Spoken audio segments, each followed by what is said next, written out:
l'arrêt Blanco du tribunal des conflits du 8 février 1873.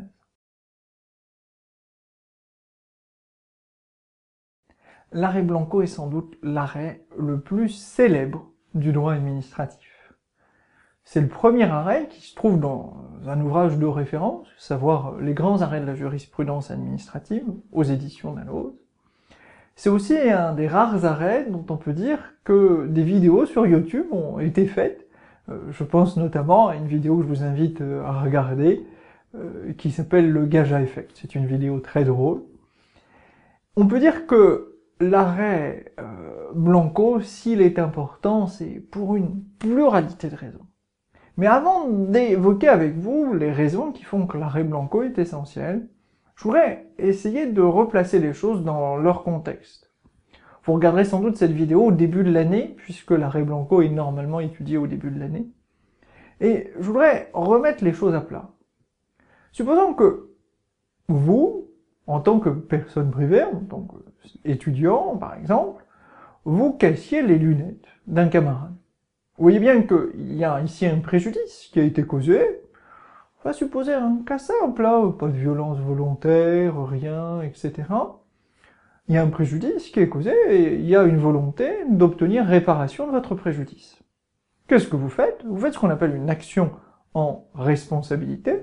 Bref, vous allez devant le juge civil, ici sans doute le TI ou le TGI, et vous allez essayer d'obtenir réparation de votre préjudice sur le fondement de l'article 1382 du Code civil. Cette action, qu'on appelle une action en responsabilité, va relever du juge civil selon les règles du droit privé. C'est un principe finalement assez simple qui signifie la compétence suit le fond. Autrement dit, le juge compétent, le juge civil, applique les règles du droit privé. Il y a un lien entre la règle de droit appliquée et le juge qui est compétent. Question simple, finalement. Plaçons-nous dans notre hypothèse de l'arrêt Blanco. Qu'avons-nous ici? Nous avons une jeune fille qui a été accidentée par une espèce de petit chariot qui appartient à un service public. Et nous avons le père, en tant que représentant légal, qui va chercher à obtenir réparation du préjudice qui a été causé à sa fille. Je ne reviendrai pas sur le détail procédural, je voudrais me concentrer sur le fond. La question qui est posée au tribunal des conflits, c'est quel est le juge qui est compétent pour connaître de cette action en responsabilité? Autrement dit, est-ce que le père doit aller devant le juge civil, ou est-ce qu'il doit aller devant ce juge tout fraîchement créé par la loi du 24 mai 1872, le juge administratif? Le tribunal des conflits va nous enseigner énormément de choses. La première chose, je dirais c'est son premier enseignement, c'est que c'est le juge administratif qui est compétent pour connaître de cette action en responsabilité. C'est l'enseignement numéro 1. Pourquoi est-ce important? Parce qu'on a créé, par cette loi du 24 mai 1872, un juge administratif. Vos enseignants auront sans doute dit, c'est le passage de la justice retenue à la justice déléguée. Ils ont eu tout à fait raison. Cela signifie que le Conseil d'État peut désormais trancher les litiges opposant les particuliers à l'administration. C'est ce que signifie ce passage de la justice retenue à la justice déléguée. Le Conseil d'État est un juge, un authentique juge. C'est fini l'époque où il rédigeait les projets de jugement pour le compte du ministre, à charge pour le ministre, s'il le souhaite, de mettre de côté ce projet de jugement. Le Conseil d'État est un juge, pour juger des litiges opposant les particuliers à l'administration. Mais la question qu'il fallait trancher, c'est comment détermine-t-on si c'est effectivement le juge administratif qui est compétent? Bref, qu'est-ce qu'un litige opposant un particulier à l'administration? Est-ce que ce sont tous les litiges opposant les particuliers à l'administration qui doivent aller devant le juge administratif? Est-ce qu'on pourrait pas avoir un critère plus précis? L'enseignement numéro 1 de la décision Blanco est la suivante. C'est le critère du service public qui détermine la compétence de la juridiction administrative. Traduisez en français courant, c'est parce qu'est en cause une activité de service public qu'il faut aller devant le juge administratif. Enseignement numéro 1. Enseignement numéro 2 de notre arrêt Blanco.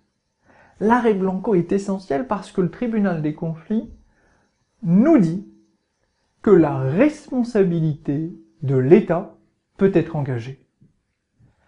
C'est absolument surprenant et même peut-être même miraculeux. Pensez bien que l'État est souverain. Et le propre du souverain, c'est précisément qu'il n'a de compte à rendre à personne, puisqu'il est le plus fort. Et pour autant, le tribunal des conflits nous dit, oui, l'État est bien souverain. La responsabilité de l'État, bien qu'il soit souverain, peut être engagée. Waouh! Le juge administratif est compétent chaque fois qu'est en cause une activité de service public. La responsabilité de l'État du fait des activités de service public peut être engagée. Troisième enseignement, cette responsabilité répond à des règles qui ne sont pas les règles du droit privé. Pourquoi est-ce que je dis ceci et pourquoi est-ce que le tribunal des conflits nous dit, voilà, ce ne sont pas les mêmes règles? Parce que ce que l'on sait, nous, dans la vie quotidienne, sans même avoir fait du droit des obligations, du droit civil de deuxième année, c'est que si tu as engagé la responsabilité de quelqu'un, puisqu'il est non égal, tu peux toujours engager cette responsabilité, j'ai les mêmes droits que toi. Ce que nous dit le tribunal des conflits, c'est l'administration a son propre droit, c'est ce qu'on appelle un droit autonome, et ce droit est inégalitaire au profit de l'administration. L'administration a plus de droits que toi. Pourquoi est-ce essentiel? Parce que l'administration sert l'intérêt général. L'intérêt général prime sur les intérêts des particuliers. Il faut donc bien que l'administration ait plus de droits que le particulier qui, lui, ne sert qu'un petit intérêt privé. Bref, l'administration est responsable du fait des activités de service public selon des règles de droit qui ne sont pas les mêmes que celles du droit privé et qui, je dirais pire d'une certaine façon, sont avantageuses au profit de l'administration. C'est l'affirmation de l'autonomie du droit administratif. C'est le troisième enseignement. Quatrième enseignement, il appartient à la juridiction administrative de déterminer quelles sont ces règles de droit spécifiques applicables à l'administration. C'est absolument extraordinaire. C'est l'affirmation suivant laquelle le droit administratif sera, et est encore, essentiellement jurisprudentiel. Je ne sais pas si vous aurez encore des souvenirs de deuxième année, parce que bien sûr, il y a toujours l'ensemble des matières qui nous passent par la tête, mais on se souvient souvent qu'en première année, en introduction au droit, on apprend, oui, le juge n'est que la bouche de la loi, le juge ne peut pas créer du droit, il ne peut pas rendre d'arrêt de règlement, l'article 5 du Code civil, etc. Écartez tout ceci de votre mémoire. Le droit administratif est bien essentiellement jurisprudentiel. Parce que le tribunal des conflits nous le dit dans l'arrêt Blanco, parce que le tribunal des conflits l'a voulu, parce que le Code civil n'est pas applicable à la juridiction administrative. Cela fait quand même énormément de choses. Cela signifie que c'est le critère de service public qui est le critère de détermination de la compétence du juge administratif. L'État peut être responsable du fait des activités de service public, selon des règles qui sont des règles différentes de celles du droit privé. C'est l'autonomie du droit administratif. Il appartient à la juridiction administrative de déterminer le contenu de ces règles. Bref, c'est le point de naissance de ce qui va permettre au juge administratif, et particulièrement au Conseil d'État, de produire des règles de droit qui vont s'appliquer à l'administration.